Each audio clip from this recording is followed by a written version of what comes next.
জুলাই থেকে ৩৫,০০০ টাকা এবং জানুয়ারি থেকে ৩০,০০০ টাকা এটা মানছি এবং আমরা কাজে ফিরব। আমরা এই দাবি আপাতত মানছি, তবে ইনশাল্লাহ এটা পূরণ করা হবে। যদি পূরণ করা না হয় আমরা আবার রাস্তায় নামতে বাধ্য হব। আমাদের ভাতা বৃদ্ধি ৩০% করা হয়েছে। আসলে এইটার সত্যতা, আসলে এটা সত্য ঘটনা না। আমাদের ভাতা বৃদ্ধির এই ইনক্রিমেন্টটা সেটা হচ্ছে 20% করা হয়েছে। আমরা সুদীর্ঘ 2 বছর ধরে রাজপথে সংগ্রাম করেছি বারবার, এবং আমরা যখনই ভাতা বৃদ্ধির যৌক্তিক দাবি নিয়ে প্রত্যেকবার সবার কাছে গিয়েছি, ভাতা বৃদ্ধির বিষয়টা নিয়ে সবাই বলেন যে যৌক্তিক দাবি, কিন্তু এই যৌক্তিক দাবির বাস্তবায়নের জন্য যতক্ষণ পর্যন্ত রাস্তায় নামা না হয় ততক্ষণ পর্যন্ত কোনো পদক্ষেপ নেওয়া হয় না।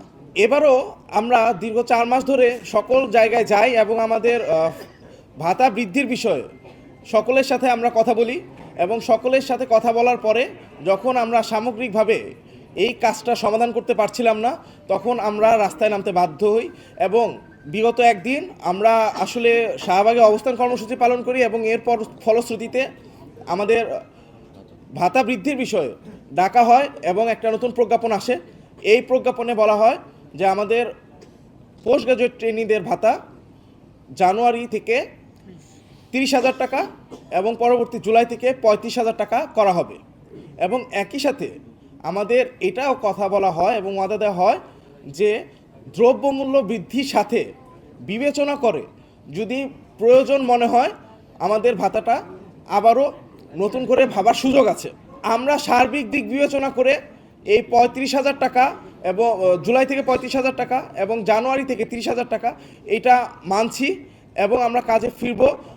আগামীকাল 8টা থেকে আমরা কাজে ফিরব। শিয়া বাটার ও ভিটামিন ই সমৃদ্ধ lily glam beauty soap. Lily, always beautiful. তবে কোনো কারণে যদি এই 35,০০০ টাকা যেটা জুলাই থেকে বাস্তবায়ন হচ্ছে সেটা যদি বাস্তবায়ন করা না হয়, এবং আমাদের দ্রব্যমূল্য ঊর্ধ্বগতির কথা চিন্তা করে পরবর্তীতে ইনক্রিমেন্টের যে বিষয়টা তুলে ধরা হয়েছে আমাদের কাছে, এই বিষয় নিয়ে যদি সুন্দরভাবে সমাধানের দিকে আগানো না হয়, আমাদের সাথে আলাপ আলোচনা বসানো হয়, তাহলে আমরা পোস্ট গ্রাজুয়েট ট্রেনিং চিকিৎসকরা আবারও রাস্তায় নামতে বাধ্য হব।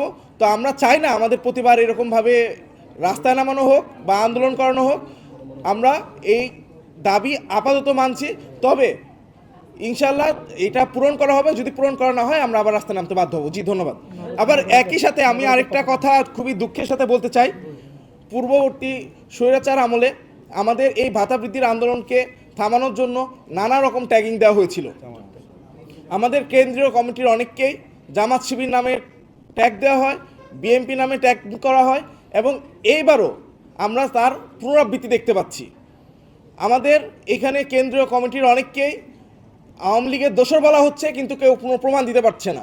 আমরা নাগরিক কমিটি আমাদের যে স্টেটমেন্ট দিয়েছে তাদের দায়িত্বশীল জায়গা থেকে যে বিবৃতি প্রদান করেছে, সেখানে বলেছে তারা যে আমাদের ভাতা বৃদ্ধি 30% করা হয়েছে। আসলে এইটার সত্যতা, আসলে এটা সত্য ঘটনা না। আমাদের ভাতা বৃদ্ধির এই ইনক্রিমেন্টটা সেটা হচ্ছে 20% করা হয়েছে জানুয়ারি থেকে। এবং একই সাথে আমাদের ফ্যাসিবাদের দোসর বা রাষ্ট্র অস্থিতিশীল করার যে ট্যাগিং দেওয়া হচ্ছে, আমরা সকল চিকিৎসক সমাজ এর তীব্র নিন্দা জানাচ্ছি। এবং তাদের এই দায়িত্বশীল জায়গা থেকে তাদের বিবৃতির এই ভুলগুলা যদি শুধরানো না হয়, তাহলে পোস্ট গ্রাজুয়েট ট্রেনিং চিকিৎসক ডাক্তাররা আবার বিদ্রোহ করবে।